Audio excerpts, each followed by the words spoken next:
the current president, a lot of us were not happy. We were looking for a first Black female president, and a lot of people were just extremely angry. What did I do? I created a funny reel. I'm just like, well, at least my loans were forgiven before he became president, because that's just how I deal. And humor is a mature defense mechanism. So I think if we can laugh about stuff, that's great. Laughing is healing to the soul. It is okay to laugh. Yeah, that's a beautiful, flexible strategy. I love it. Welcome to Journey to Joy Live, a podcast to promote wellness, resilience, and inspire joy. Be empowered to balance your mental, physical, financial, aspirational, and social health while providing mental health awareness and breaking down the stigma of mental illness in the Black community. I'm your host, Dr. NJoy, and I'm here to help you transform life's challenges into opportunities for joy. Let's begin the journey together. Hello, episode 105, Rest, Rage, and Radical Joy, Black Wellness in a World That Won't Let Us Breathe. And I have special guest, Dr. Sierra Carter, Associate Professor in Clinical Community Psychology at GSU. Welcome. Yeah, thank you so much for having me. Thanks for coming. And so tell us more about you. Yeah, so I am an associate professor, like it says, in clinical and community psychology. And I study a lot about Black people living the lives that they deserve and having the ability to live long and thriving lives. I always say I started out trying to understand why Black people die younger than everybody else. And then I've kind of found my way of trying to understand ways in which we support the wellness, the journey, the love, care that Black people deserve to live those long lives. So that's my whole trajectory in both research and clinical practice. And really, I think the heart-driven work that leads me to feel that I am doing the work that I've, was set here on earth to do. So I'm very happy to be talking about this topic today. It very much aligns with the work that I want to continue to do for the people that I care about. For sure. And I met you at the Black Psychiatrists of America. We had a conference in Atlanta and you were doing a talk during our lunch. And I was just like, oh my goodness, you were mentioning like radical joy and how to experience rest in the face of racism. I'm like, yes, because anything joy talk and resistance and going against the grain, I want to hear. And, a lot of people say, they're like, well, joy, how can I experience joy if I'm being oppressed and discriminated against, microaggressions and all those things? So hopefully your research has helped people be able to get through that. And, I always talk about joy as work and it's difficult. So I can only imagine like when your question about why do Black people not live as long? I mean, it has to do with all the stress, right? I mean, what have you found so far? Yes, I mean, it does. It has to do a lot with chronic stress and the naming of racial injustice as a part of that chronic stress trajectory and how it wears and tears down body regulatory systems. And so I really focus on the naming part of understanding what's happening and then listening. So, I listen to Black people's journeys, and when I'm studying processes that lead to what we call things like accelerated aging processes. Oh, wow. I'm thinking about what all can be included in chronic stressors that we disproportionately affect our experience as Black people. And in a lot of literatures, racism is not included in that chronic stress literature. And particularly, we thought our children were protected from that type of experience for a very long time in our research literature. That is actually sadly not true. Yeah. So we know over the lifespan that this chronic stress of racism in all its forms, including when we experience disproportionately trauma as Black people, that embedded within societal experiences of injustice exacerbates our effects on our inflammatory body regulatory systems, leading to chronic disease progression. But as a clinical psychologist, I often think about like what that aligns with. And so a lot of my work has been understanding the interconnection of the mind and the body. Yep. Right. So when I experience things like racism, how does my mind interpret that? And for some kids, the things I found, Black kids in particular, that includes depression, right? What does it mean to experience a chronic stressor like racism that thinks of my Blackness as lesser than, and then, have to live in a world that thinks of me as lesser than, and that can lead to lack of hope, lack of joy, lack of wellness, and then these depressive symptoms that are all aligning with those types of feelings, lack of self-esteem, and that in turn leads to accelerated aging processes that doesn't let us live as long. So these things are so interconnected with each other, they're not separate. Yeah, A lot of my work journey of saying, like, we need to understand these chronic stressors that affect both our mind and body to got think about ways in which we can think about solutions that are culturally invested in Black people living longer lives. for sure, and I love how you're talking about the body process because we got Independence Day coming up, we just had Juneteenth, and on Juneteenth, Dr. Nagar Fani was talking about how racial trauma actually affects our brains, and now we're talking about how that goes through and it affects our body. So what is the process of how it will affect our body? I tend to explain it in terms of, like, when we experience things that are very stressful, as an example. For example, if I was to see a bear right now, right? Our body has a natural reaction, right, to protect itself, right? Mhm. Our body goes into this fear response, Fight right? or flight mode. Yeah, right? And so we're trying to protect ourselves from a legitimate danger. Mhm. Body responds in a way of being hypervigilant, it might Yeah. freeze, and that all is a part of our body regulatory systems. Our eyes Mhm. dilate, our heart races, our fingers might sweat. And that influences a process of trying to survive a difficult experience. When it comes Exactly. to chronic stress, so Ooh. I like to say the bear isn't leaving. Mhm. Then our body is not able to calm down and notice that that fear is no longer there, and that's what leads to what we call allostatic load, right? Our Oh. body is constantly on high guard, right? We're trying to look out for these fears, and our body isn't able to calm down in the ways that it deserves. And I think about that when we're thinking about hypervigilance to racism, right? Mhm. Mhm. Feel like there's something that could happen daily to us, whether that is on the internet, whether that is interpersonally with people that we work with, whether that is in the parties that we go to. That Yeah. if we feel that that's happening, our body isn't able to calm down, or if we Yeah. past events that were very traumatic to us, Mhm. not able to calm down from thinking about it. Our body is still not able to calm down. Our body takes the score of that. You're not able to rest. How I think about that, of the necessity to Mhm. allow our body to regulate itself, because if we don't, those types of processes can lead to the chronic diseases that we see in our community, including things like, Yeah. hypertension, diabetes, Mhm. heart attacks, Yep. even, chronic things like fibromyalgia we're finding are related Mm. chronic illnesses, and chronic stressors. So it's so important to really address the root causes of these of the stress in order to think about what we can do to offset that toll.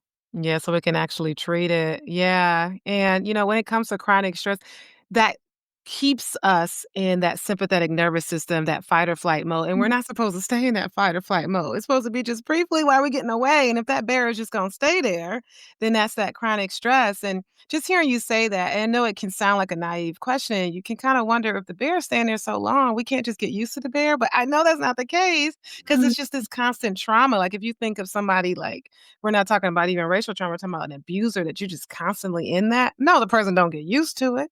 And if they do get used to it, it's detrimental for them to think that they need to be in this or getting used to discrimination at work or getting used to discrimination wherever they are. So I don't think there's any getting used to it. there isn't, but we do. So I some of the research that I've been doing has been kind of taking ourselves away from kind of these white-centered, Eurocentric framings of what allostatic load looks like, and I specifically Okay. focus on Black womanhood. Mhm. There's this term called, adaptive calibration Oh. that was, named by Black scholars who focus on what it means to live in an environment that has disproportionate adversity and trauma within it. Mhm. Happens to be, that Ah. disproportionately experience, and what our body does is it calibrates itself. So it says, in order to survive, what do I need to do in order to make sure that my body stays safe Mhm. in circumstance? Okay. So there are some strength-based processes that Black people have done in the Oh, face of racial injustice, including I like to think of it as you're picking up on cues that are unsafe. So yeah. our mind and body are able to pick up on unsafe environments, right?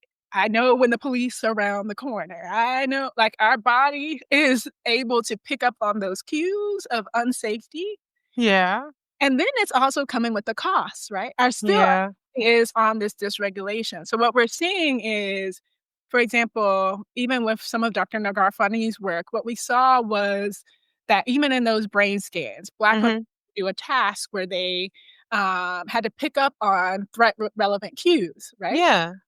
The Black women weren't making mistakes on picking up the threat, Mhm. right? Mhm. They were making those mistakes. Why? Because they're calibrating to be able to pick up on the threat in their environment. Okay, which is good to pick up on it. But that takes a toll on our brain, right? Having to constantly be on guard, The constantly. hypervigilant. Yes. That's But not it takes good. a toll. And so my thought is, yes, on some parts, we want to do our own healing, but I also work a lot with thinking about the systematic practice of embedding Black people in spaces that are unsafe and what systems need to do to alleviate that distress. Yeah, for sure. Oh, this is some good stuff. Because yeah, it's like we're getting used to it, but at the same time, it takes a toll because we shouldn't be high Yeah. on guard so so long. So, what are some details about your research that you found that would be good for what we're talking about? Yeah, I mean, in the work I've done over time, I Hmm. feel that people have the language that is given to them to describe what's happening to them. Yeah. So my job is to utilize the stories that Black people use to dismantle these narratives, to think Mm. healing and joy in a radical way. Hmm. Give that language, right? Yeah. Things that we're already doing that counteract the racial injustice that is experienced for disproportionately for Black people, and Hmm. then that involves using theoretical frameworks that are indigenous in nature that we talk about often, right? Hmm.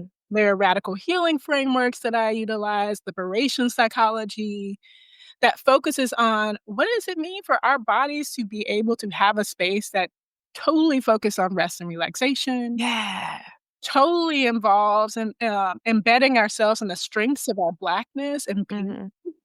and the joy of who we are as a people and the ancestral wisdom that comes from that knowledge of who our ancestors were to, despite the odds, to still be here. Like those types of enriching practices we are finding constantly are reducing the effects of these chronic Oh, stressors, nice. livelihood.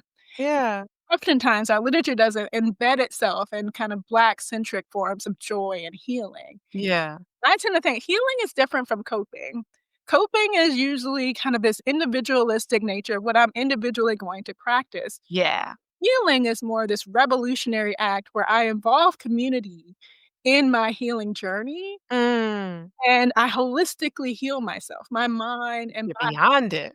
Right. So it's a liberation practice Mhm. that Black people have been doing for centuries. And I think because we live in a Yes. society that's capitalist and Mhm. centric, we often are always on the go, we're always having to work, we're always in this kind Gotta of be resilient. resilient, right? That language, being a strong Mhm. Black woman in the face of all these right? But this radical act of saying, "I deserve rest. I deserve joy. I deserve freedom." Right? I deserve liberation in the face of oppression is a radical act in itself. And so I tend to use these healing frameworks in a radical Mhm. way to say, we want to focus on the things that we know for Black people specifically leads to rejuvenation and wellness to live longer, more thriving lives. We definitely need that. I mean, there's the people who are focusing on themselves and their own family unit. Let's focus on stress relief. Let's focus on wellness. And of course, there's the people that fuel their anger into advocacy. Let's try to change so that Mm, we will end racism somehow, and that can be more stressful because it's like, ooh, expectations.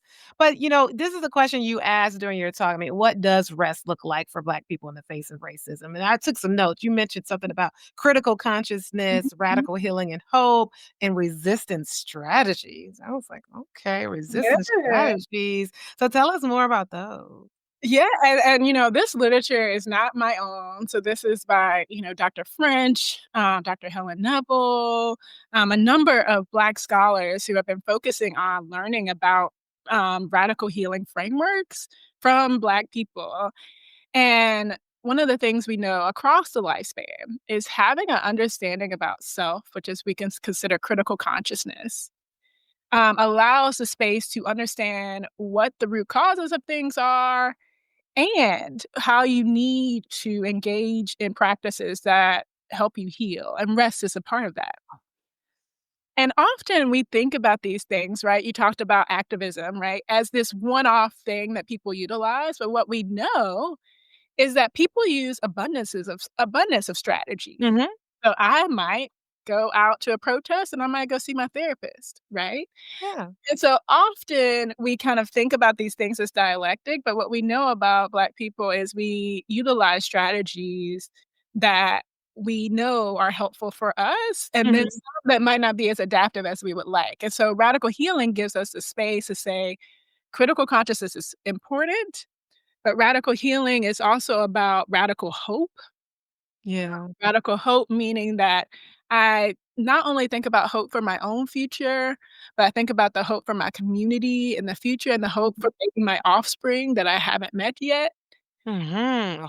Self brings a kind of revolutionary way of thinking about what is possible, even when we can't see it in our direct line of vision. And that in itself is combating things like depression, Mhm. radical existence of saying, "What do I hope for the people that I love and care about? And how do I envision that for them? Yeah. How do I move myself to align with that practice?" Mhm. And then within those strategies, again, that self-knowledge and acceptance and cultural authenticity that Yep. are part of this radical healing framework is involved in a space of communal rest. So communal rest means that I, as an academic, I want to create the space Mhm. where Black people can come together and rest, right? Yeah. And be their authentic selves. Mhm. Enjoy the experience of testimony, because we know also that testimony can be helpful. The narratives of our experiences that is validated, not dismissed, Mhm. to Validation. part of this rejuvenation, Yeah. learning about what's happening to other people that's also potentially happening to us, Mhm. and saying, "Okay, we deserve this massage. We deserve, to have Self-care. this is a day to take a day out of work if we have the possibility to do that, because of all the things that we've been through that we validate as a chronic stressor."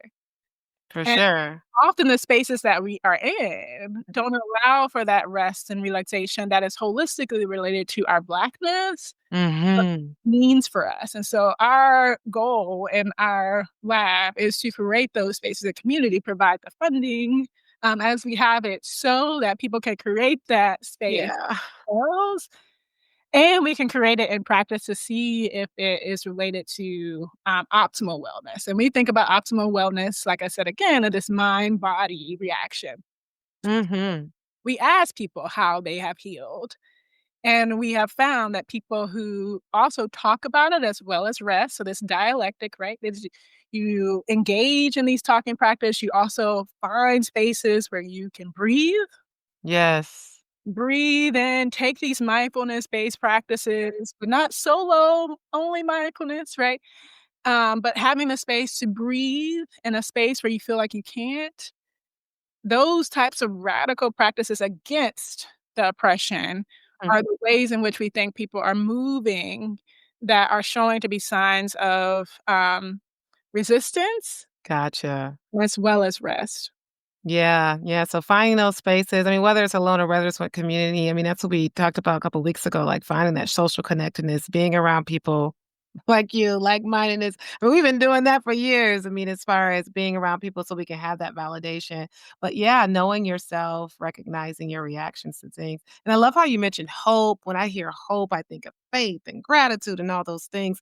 And I also think for those out there, Christians, the scene about Jesus sleeping so peacefully Mhm. in the midst of a storm on a ship Yeah. and it's like, I think that's what we want to gain, right? Because we cannot end the storm. We really can't. We can't control the weather, but we can control how we react. So Exactly. we can be at peace and joy can come from within if we take the time to work at it. It takes work, but you Yeah. can do it.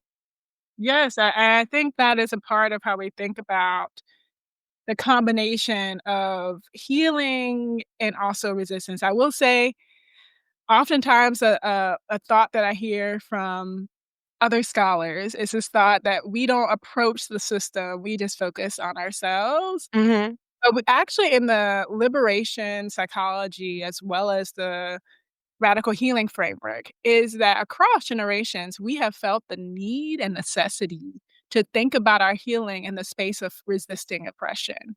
Yeah. So, like, the journey is the combo.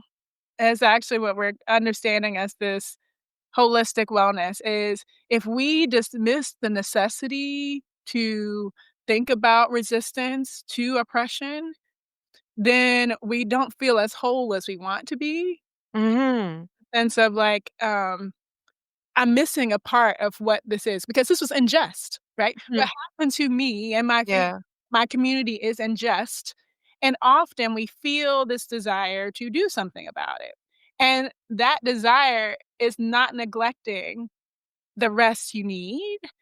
And I think oftentimes we think you should only do one thing and just kinda move You can along. actually do both. I should push through, I should not resist, I should not stand up for myself. And actually our literature doesn't show that. It actually shows the Mm. is really important Yeah. to tell I like to tell people I would caution against this framing of, Mhm. take care of self, take care of holistic wellness. That's all important. I'm not saying Yeah. those things, but it's okay to resist depression. That is all about what liberation is Well, I like. feel like rest is resisting oppression.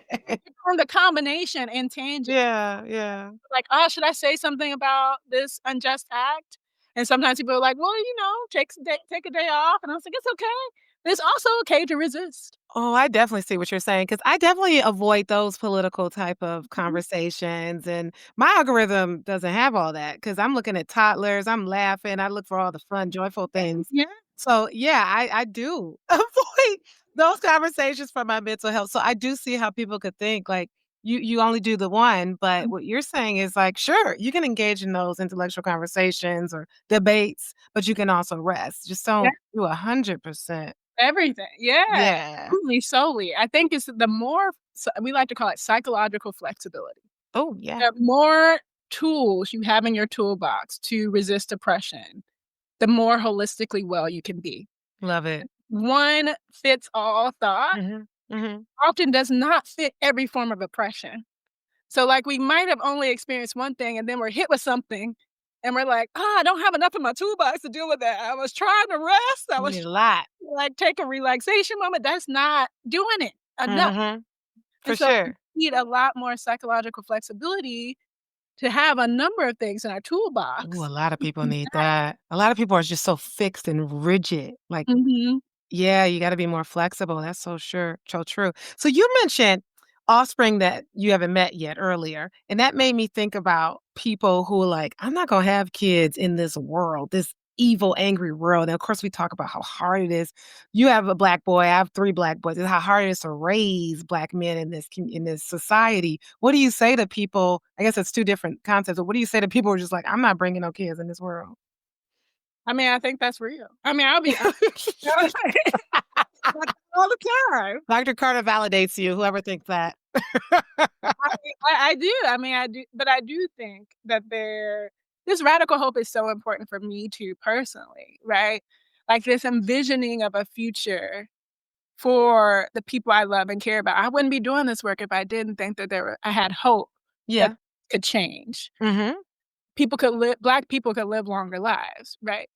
And that Mhm. thought about kids, like, being in a better world Yeah. than I am currently sitting in, Mhm. I tend to think about that when I'm thinking about the future generations. Is, Mhm.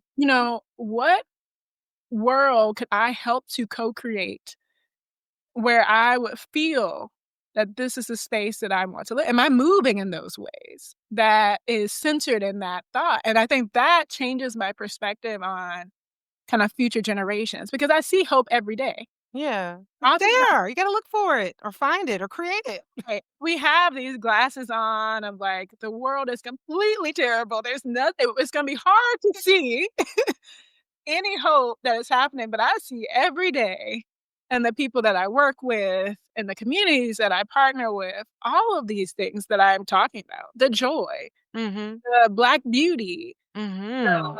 beauty and community, the rest practices. Yeah. And that, being able to view that gives me hope for future offsprings.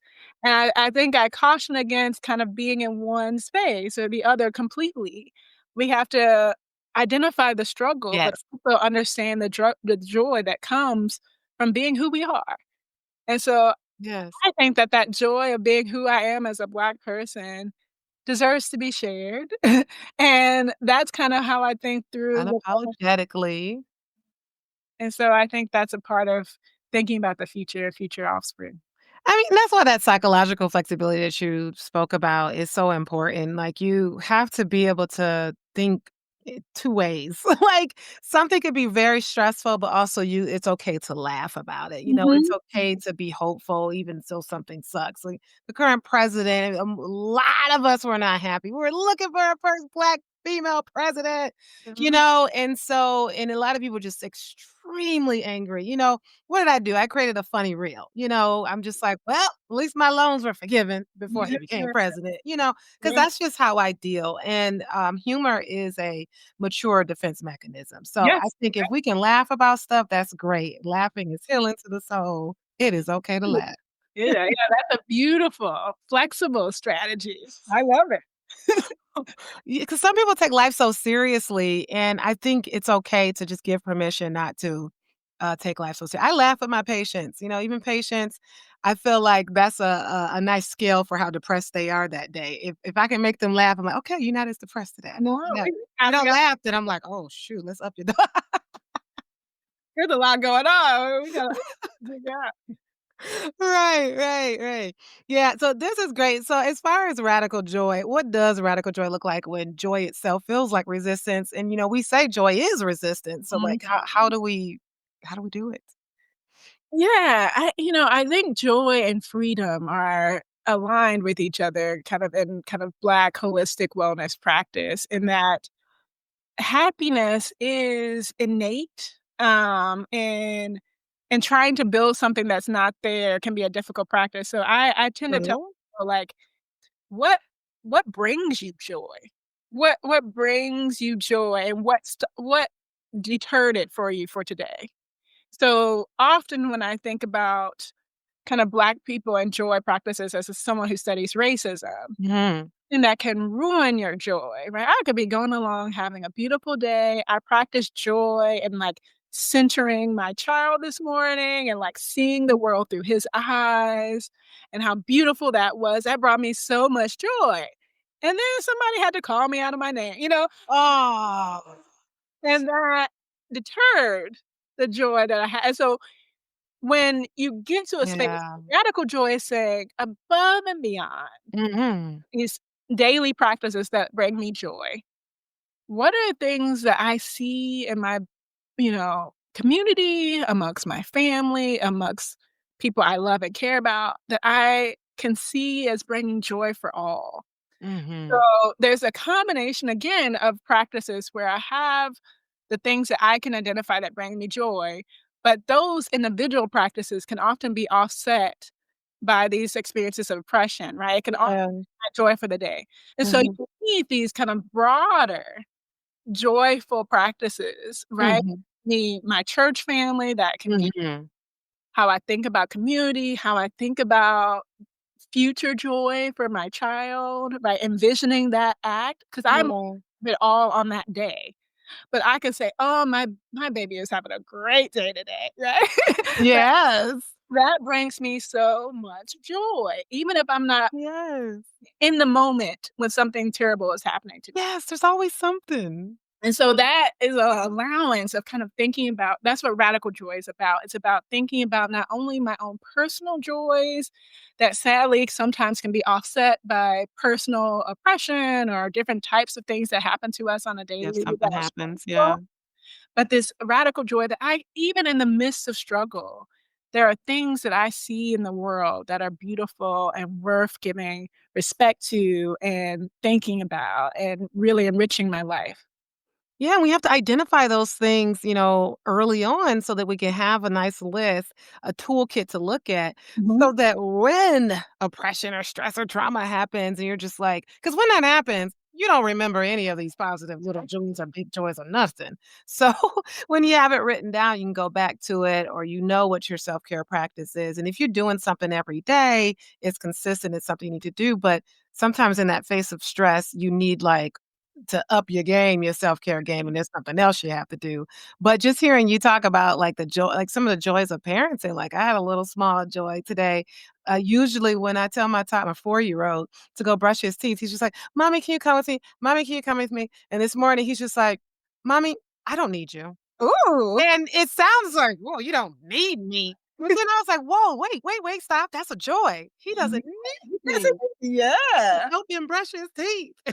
Oh, that is beautiful. Look at this little independent child. Exactly, so that's so cool, so it's just like there's just, like, little joy because parenting can be a joy and a stress, so you gotta find your parenting joys when you Biggest combination, right? Of things. Right, right, right. So, like, for people who avoid politics and avoid those things, like, in order to keep their joy, I mean, well, you already mentioned it. You said, the psychological flexibility, it's good to, like, trickle it in here and there, but is it okay to just not watch the news? There is yes, I tend to, think about this from there's a article, op-ed that was called "Breathe, Baby, Breathe." Ah. The thought was, like, this idea of this is when George Floyd was murdered, and we saw Mm. screaming nonstop, this murder, and this idea that we have to engage in watching the destruction of Black bodies constantly doesn't make any sense. Couldn't do it. I couldn't do it. You Mm.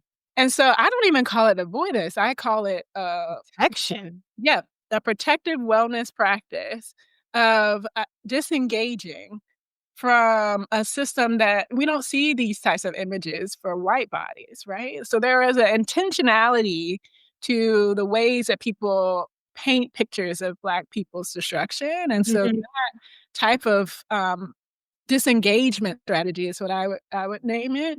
It's mhm. actually a part of the wellness journey, right? I'm disengaging from that form of oppression. Now, do I think critical consciousness in line with that is knowing that these things are happening to the people that I love, doesn't mean I need to watch a video every day to know that. Right. Exactly, why do I need to expose myself? Nah, and we actually know the research literature is very clear. We call it, vicarious racism. So even if not something that I personally experienced, but I see someone on the TV screen that looks like me who has been, experienced police brutality, has been murdered by the police.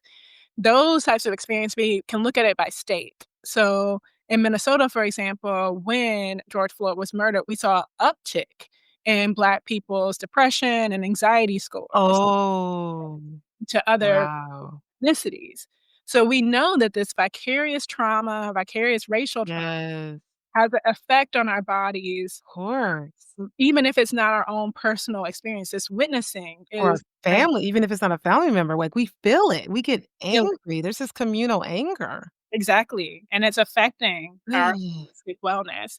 And so Yeah. this way of disengaging is not a bad practice. It's Yeah. a protection, like you mentioned, of being Mm-mm. for ourselves and breathe despite seeing and witnessing these injustices and oppression. Doesn't mean the next day we aren't going to say something or Yeah. talk about it or think through it. Doesn't mean we have to see those images every day. Yeah, you can't expose yourself, and I mean, I say all the time as a psychiatrist, I really have to protect my mind because definitely mental health professionals have to deal with combating the vicarious trauma on a day-to-day basis.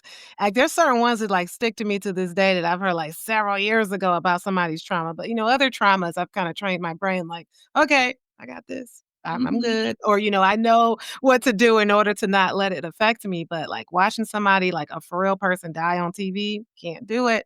And, was it Eric Garner who he was "I Can't Breathe," and that Exactly. was played over and over again. It's just like but yeah, I mean, Black Lives Matter came out of all this. So, that's that There's anger to advocacy Yeah, that I think there's just this sweet spot that we're learning a lot more about yeah. research because Erica Gardner, Eric Gardner's daughter, was a significant advocate in the pursuit of justice for her father, but she died prematurely giving birth to her son, Eric. Oh god.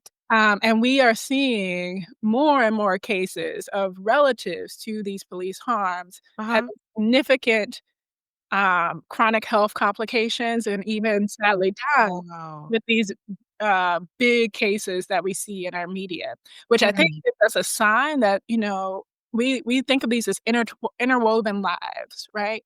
And the stress of our family members, the Mhm. oppression of our family members, the ways in which we engage in these resistance strategies. This is not saying that wasn't important for her to do, but it Right. come with a cost, just like other things that we talk to Oh. come with a cost, right? And then we have to think about, like, what's gonna give us the most holistic wellness despite oppression. And sometimes when we go so hard with one Mhm. key, Uh, it lead to some of our health decline, and so we have wow. those tools. Oh, Bec that's deep. Yeah. And she already had the numbers against her anyway because of the Black mortality rate of Black women in childbirth. Oh, Lord. Yeah. That's a really good example. As hard as it sounds, that's a really good example of, how chronic stress, chronic trauma, chronic oppression can affect the Black community. So it's a matter of us acknowledging, being aware, knowing yourself, being intentional about your self-care strategies and your wellness. If you need to see a therapist, go see a therapist. If you got chronic anger, it's just every day depressed, you can't find no joy, that's a sign to get professional help, and it is okay. Is okay. And I think it's a part of your wellness journey, right? That is Yeah. medical rest. Mhm. And taking care of yourself and acknowledging, "I need additional tools," is a part of liberation psychology. Like, I'm liberating myself from this idea that Mhm. push through despite all the things that I've been through or I'm seeing. Yeah. Not the language of our ancestors. The language of our ancestors is, "You deserve to be liberated and free." Mhm. Mhm. And if you're not experiencing that, you're not experiencing the things that our Black ancestors wanted for us. And they saw this radical hope and joy They for us, fought for this. and they wanted that for us, and I think it's our right to deserve to live within that truth. Yes, yes, for sure. Well, thank you. So I ask all my guests what their personal journey to joy has been like. Can you tell us about that? I mean, we've been talking about parenting and babies. I mean, I I am a little obsessed, but not all the way obsessed with my child and, transforming my ability to reflect on the joy of life. Like, I think my life has been so enriched by having a son who Oh. sees the beauty of life and livelihood and the simple things, right? Like, now his favorite word is "wow," you know? Oh, that's so cute. "Wow," or "you see?" And, when he says, "You see?" I'm like, "Oh, I see that, baby," but I wasn't paying attention to that, I wasn't paying attention to that truck, I wasn't paying attention to that bird, but it creates this mindfulness practice of like, "Yes, the world is beautiful." They help you, the little innocent petals. Oh, and that is my practice of joy daily, is trying to kinda sit and seeing the world through his eyes and being able to see the joy that he finds brings me the most joy too of like, "Oh, that is a beautiful image. Oh, it is a different way of viewing this It's so museum dope. that I've seen a million times, but not through your eyes." I Um, love it. Yeah, I mean, although parenting can be stressful, it's definitely a joy, like I said, and, like, these kids are obsessed with me, I come home, I go pick them up, and, "Mom, ah," and I'm just like, "Oh my gosh, oh, I feel like a god." Yeah, so that's where your joy comes from for sure. Oh my goodness. So where can we find you? Let's see, we got your website. I know you're on LinkedIn by your name. Here's your website, drsierracarter.com. Yes, I really appreciate you. And like you said, you're on LinkedIn at yeah, Sierra Carter.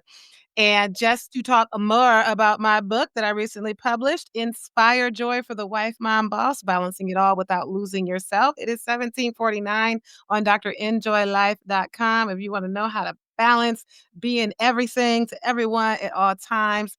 And the Enjoyno Nurturing Authentic Living is a journal that helps you balance your mental, physical, financial, aspirational, and social health. We're talking about all this radical joy in the face of stress, oppression, and trauma, and all the things. You definitely want to get yourself an Enjoyno, and that too is on Dr. Enjoy Life for $35 and get both for $45. The Joy Bundle. Thank you so much, everyone, for tuning in, and thank you, Dr. Carter. thank you. It was such a joy. Appreciate it. This has been an Enjoy Life production. If you're in a crisis, don't hesitate. Call, text, or chat 988 for immediate support. Please note, this podcast is for informational purposes only and is not a substitute for professional treatment. If you're looking for therapy or medication management through Enjoy Life, visit www.drnjoylife.com to request a consultation. I'm licensed in 12 states. I accept Aetna in Georgia, Florida, and Virginia. Be sure to grab your copy of the Enjoyno to help you on your wellness journey. Also, check out Inspire Joy for the Wife, Mom, Boss to help you balance it all without losing yourself. Better yet, get the full Joy Bundle for just $45. Remember, Journey to Joy Live is every Thursday at 7 p.m. Thank you for joining me, and until next time, may you continue to transform stress into joy.